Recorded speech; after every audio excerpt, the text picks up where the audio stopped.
Beyond the edge of reality lies a story of ultimate conquest, a story of war and friendship, a story of a love that can never be, and a hatred that always was. And now, the most anticipated epic adventure of the year will never come to a theater near you. Final Fantasy VII. PlayStation. Hello everyone, my name is Jirard Dragon Rider Khalil, but most of you know me as the Completionist right here on YouTube. In college, I wrote a big thesis paper called Embracing Your Dreams, the Final Fantasy of Storytelling. This paper dictated how one game changed the future of the industry by upping the ante to the point where films now have to compete with the cinematic storytelling of video games. My friend Alex and I worked very hard to bring this series to you, and we hope you guys at home enjoy it. So without further ado, here it is, Embracing Your Dreams, the Final Fantasy of Storytelling. Final Fantasy VII. It launched over 15 years ago now, and fans still haven't stopped singing its praises. It tops many best game of all time lists, and love it or not, it's hard to argue that Final Fantasy VII isn't one of the most memorable parts of gaming history. Why are you starting with number 7? What happened to all the ones before it? Isn't Final Fantasy VI one of your favorite games ever? Well, yes, Greg, that's true, but Final Fantasy VII is so important to the history of the JRPG genre, it'd be crazy to start anywhere else. That's why I'm splitting it into 6 episodes. I want everyone out there to see just how rich and influential this game truly was. Not to mention, I'm a huge fan of it and everything it stands for. So how's it gonna work, Shirako? How can we stretch one game across 6 episodes? Easy. We'll just split up and expand on all the segments everyone's already used to seeing. On top of that, we'll walk through each disc in order, so that even if you've never played Final Fantasy VII, this month's episodes will be all you ever need to see. So this is our prologue video. Next week is Final Fantasy VII Disc 1 Part 1. The week after that is Disc 2 Part 2, and after that is Disc 3 Part 3. Then the following weeks, we will be reviewing the following games: Crisis Core Final Fantasy VII, Dirge of Cerberus Final Fantasy VII, and we'll also take a look at the animated film Final Fantasy VII Advent Children. Awesome! But today let's focus on the historical context for the game, as well as where the game industry was upon the release of Final Fantasy VII. Final Fantasy VII is the highest-selling Final Fantasy of all time, and is certainly the most successful JRPG ever to be released in North America. It's also an incredibly well-reviewed game, and because of this, it is considered to be one of the most influential RPGs of all time, and Square, the company who made it and is now known as SquareEnix, is a legend in the genre. But it's so different from Final Fantasy 1 through 6. Why did that work? What about all the fans of the other games? Well, sure, that is sort of true, but if you really track the evolution of the series from 1 to 6, there really is a gradual shift in setting from classic high fantasy to something different, with more and more instances of steampunk influence being added until 6, where the Returners battle the Empire, and Terra shows a world that has moved past magic how to understand it again. Also, look at the character roster in Final Fantasy VI. It's huge! Think about that next time someone criticizes the high number of characters in Final Fantasy VII. Oh yeah! I guess Final Fantasy VII was sort of a natural evolution for this series, but it still looks a lot different. And we can't forget that it was released for the PlayStation either. What happened between Square and Nintendo? Actually, Final Fantasy VII was first conceived in 1994 as yet another Super Nintendo game. It was going to be set in modern-day New York City in 1999. Whoa! What? Yeah, right? Development eventually stopped on this version of this game because of how much of an effort was being put into Chrono Trigger.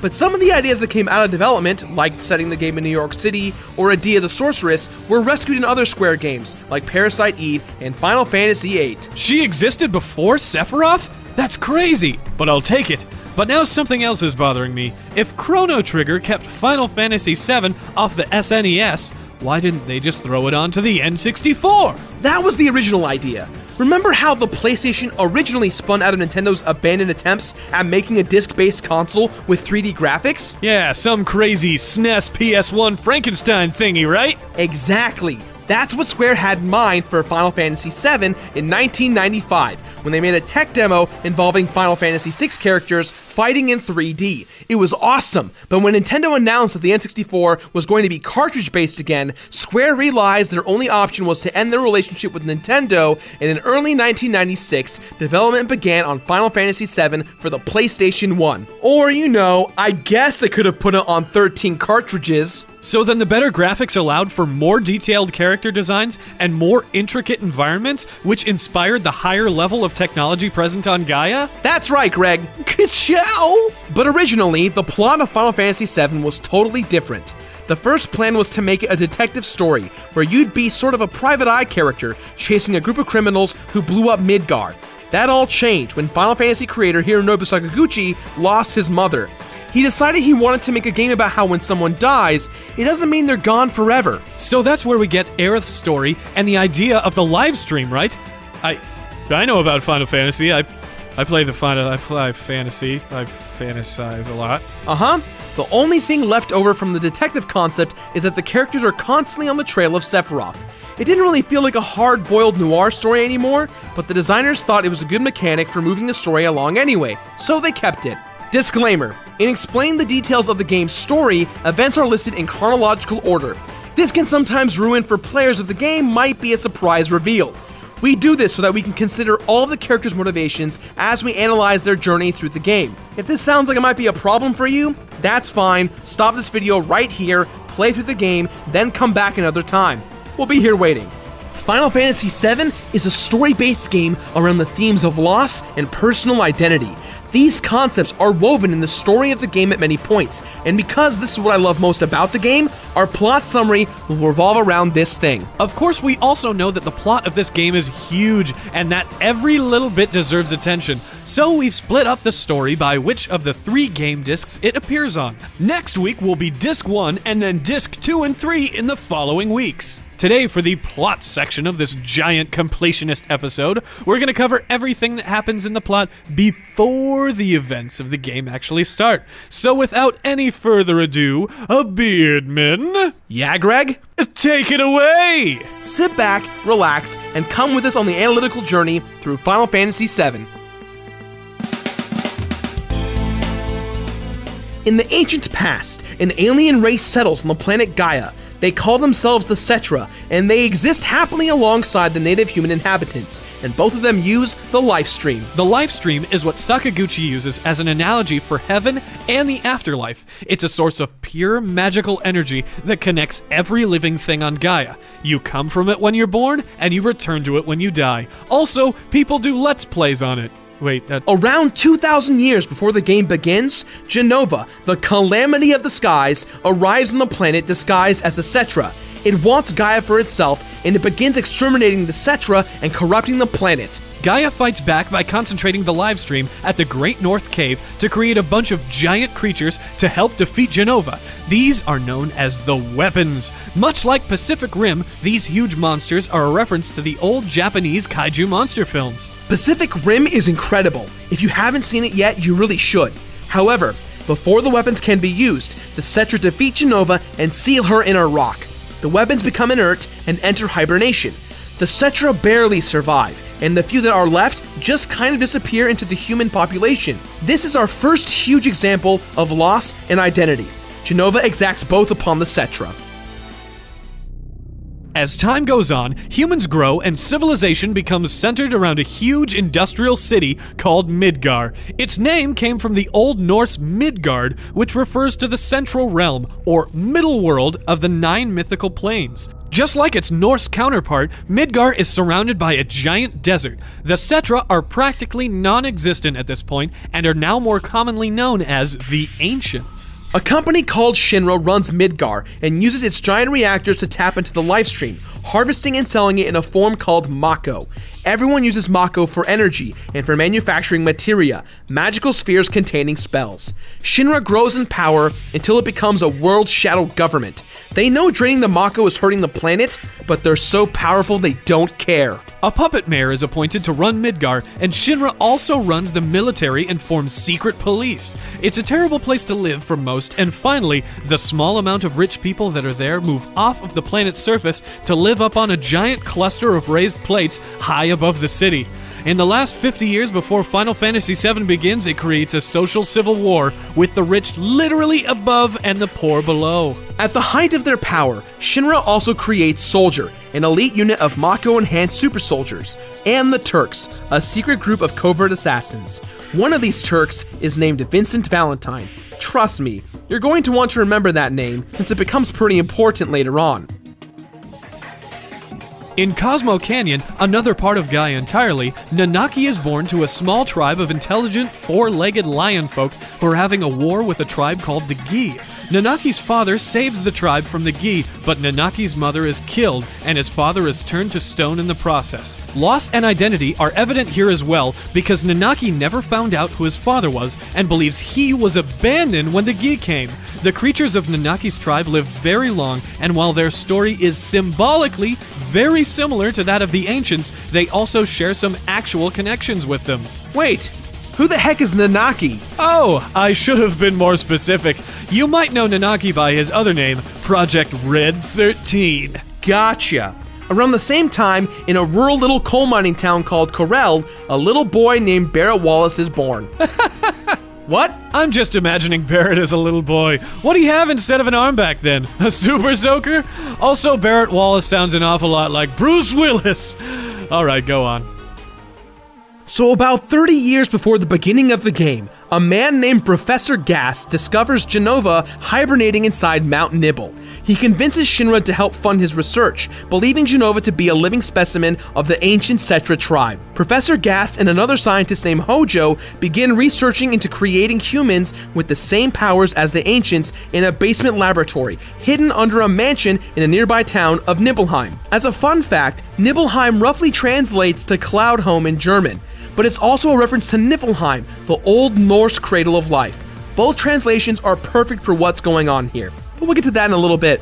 Hey Greg, tell us about Vincent. As Jirard already said, at this point, Vincent Valentine is a Shinra Turk.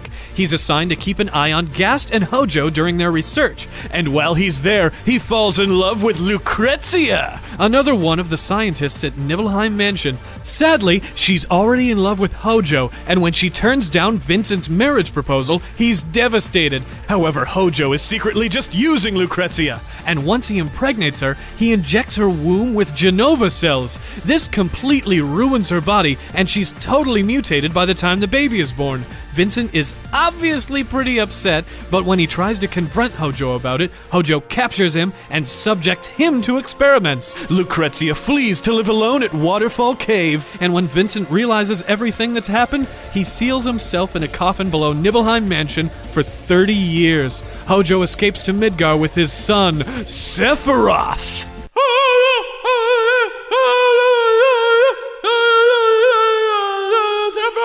Sephiroth is Batman!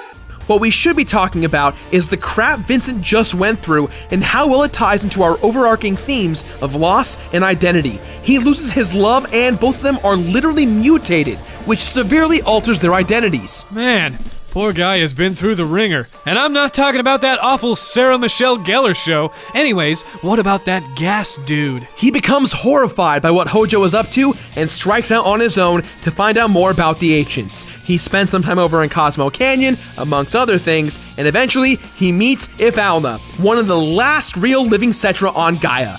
They eventually fall in love and they have a child together. That's right, everyone. It's a little girl and her name is Aerith. Isn't her name Eris? Aren't we Americans? Isn't this America? Have we lost ourselves? Yes, Greg. Aerith is called Eris in the English version of the game, but that's only because that's how the Japanese pronounce the name with the TH spelling. That way, they avoid people saying her name as Erisu, which is definitely not it. The new English website for the PC game now refers to her as Aerith too, so we're going to call her that here. But it also should be noted that she's still referred to as Eris in the game itself. Anyway, Hojo finally tracks down Gast and his family. Gast is brutally murdered, but Aerith and her mother are captured and taken to Midgar by Shinra. More tragic loss, anyone? Around the same time in Nibelheim, a little girl named Tifa is born, and as she grows up, she becomes aware of another kid in the town. This one, a quiet little boy. He never really hung out with anyone, probably because he loses his father at a young age and is raised entirely by his single mother. His name? Greg, can you You do a little fanfare for me, Greg? Huh? A little fanfare? A little fanfare?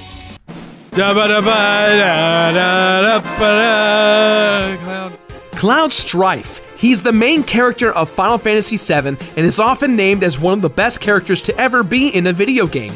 His distinct spiky yellow hair and giant buster sword are almost as recognizable as Super Mario or Master Chief, but his backstory is so much darker and much more complex. But more on that later. Greg? During Shinra's conquest of a town called Wutai, Ifalna and Aerith break out of Shinra HQ and find themselves on the run. They get as far as Sector 7 before Ifalna realizes she's going to die. She runs into a woman named Elmira Gainsborough, and because she's a nice person who just lost her husband in a war, Ifalna hands over Aerith for safekeeping. Elmira says yes because Aerith will help fill the hole left by her late husband. Loss, new identities! I think you might be onto something here, Jirard. As she grows up, Aerith begins to develop special abilities and periodically avoids being captured by the Turks. Back in conquered Wutai, a girl named Yuffie is born. Meanwhile, Sephiroth's Jenova-enhanced abilities turn him into a powerful warrior, and he rises through the ranks of soldier, totally unaware of his crazy past. Word of his legendary status spreads to Nibelheim, where Tifa's mother had just died. Confused, she sets off to Mount Nibel to find her, and Cloud, inspired by Sephiroth to keep her safe, goes with her. Tifa gets hurt, and Cloud gets blamed, but now Cloud and Tifa become closer friends. Cloud aspires to join Soldier, and Tifa studies martial arts under Master Zangief. Back in Midgar, Aerith begins dating a soldier operative from Gongaga named Zack. Cloud also tries to join Soldier, but fails and ends up a normal Shinra grunt instead. Still, when monsters begin attacking Shinra reactors in Mount Nibel, Sephiroth, Cloud, and Zack are all sent to investigate. Cloud's so embarrassed to be seen as a regular soldier that when Tifa is asked to take them up to the reactor, he keeps his identity a secret, once again playing into our theme of identity. Here, Sephiroth finds Jenova, and over the course of several frantic days in Nibelheim Mansion, rediscovers his past. He thinks he's a descendant of the ancients and begins to see humans as traitors to them who let them be destroyed. In the aftermath of this discovery, Sephiroth goes into a rage. He murders Tifa's father and Cloud's mother, and raises Nibelheim before heading back to the reactor to try and release Jenova and reclaim the planet for her. Zack tries to stop him, but Sephiroth is too powerful. Sephiroth is about to free Jenova, but not before Cloud stabs him in the back. Just when Cloud thinks it's all over and tends to Tifa, Sephiroth recovers and stabs Cloud through the chest. Cloud, using all of his body weight, lifts Sephiroth with the blade still inside of him and sends him hurling into the exposed lifestream below. Sephiroth learns the history of the ancients as he tumbles through the lifestream, and he eventually becomes a deposit in the Great North Cave, where he plans on summoning a meteor in order to hurt the planet badly enough so that the lifestream can concentrate in the cave. He will absorb it, and he will become a god. Weird plan, bro. Assuming Sephiroth to be dead, Cloud, Zack, and the rest of the Nibelheim survivors are captured by Hojo and taken to the Nibelheim mansion, where they are subjected to Mako treatments in an attempt to create Sephiroth clones. Tifa is saved from this fate by Master Zangief, who takes her to Sector 7, where she starts a bar called Seventh Heaven in Midgar. When the cloning operation doesn't work, Hojo takes Shinova's body and leaves for Midgar. Hojo also captures and begins experimenting on Nanaki around this time. There's just so much tragedy and loss. It's terrible, Jirard. It's just terrible. Yeah, Greg, and the game hasn't even started yet. Also, let's not forget what's driving Sephiroth at the center of this whole game. His search for, you guessed it, an identity. Who are any of us anyway? Isn't that up to us to decide? Or does it depend on where we came from? That's the question Final Fantasy VII is constantly asking. But anyway, we gotta keep moving. Greg, tell us about Barret. So Barret and his friend Dyne both still live in Corel. It seems like coal mining is sort of becoming obsolete, so Barret is happy when Shinra arrives to build a Mako reactor and convinces Dyne to put aside his initial hesitance because it will keep everyone in town employed. One day, they go on a trip together, and when they get back to town, they find it under attack from Shinra, who has blamed recent sabotage attempts on the townsfolk. Dyne is knocked off of a cliff in the fighting, and Barret loses his arm while trying to save him. Corel is lost, so Barret rescues Dyne's daughter Marlene from the house where Dyne's wife was killed, and replaces his arm with a gun. He heads to Midgar too. More loss! Dyne also replaces his arm with a gun, but goes crazy and stays in Corel, which eventually becomes a prison town for the brand new Gold Saucer Entertainment Complex that's been built above it. Dyne rules over Corel, using fear to become a brutal prison boss. Barrett meets Tifa in Midgar, and because of their mutual hatred for Shinra, she allows him to use the basement of her bar as headquarters for Avalanche, Barrett's team of anti-Shinra activists and eco-terrorists. Back in Nibelheim, Zack and Cloud escape from the Shinra mansion, but Cloud's memory is damaged by all the Mako and Genova augmentations he's undergone. On their way to the mountains outside of Midgar, Zack tells Cloud his story about life in Soldier and what it was like to serve under the great Sephiroth. Unfortunately, that's when they're discovered by Shinra, and Zack is killed before they can escape. Cloud is a little bit more functional by this time, and is able to escape with the aid of Zack's sword. He makes it all the way to Sector 7, where he's found by Tifa, and he is dressed in an old soldier uniform and clutching the sword. As he gets better, Cloud too begins to experience an identity crisis, mixing his memories with Zack's, which leaves both the protagonist and the antagonist lost and alone at the beginning of the game, and now they've gone through so much tragedy. All the other characters are merely broken shells of themselves. The game can now begin, and we can play through their healing process in real time. Ladies and gentlemen, our episode of Disc 1 on Final Fantasy VII comes out Friday of next week.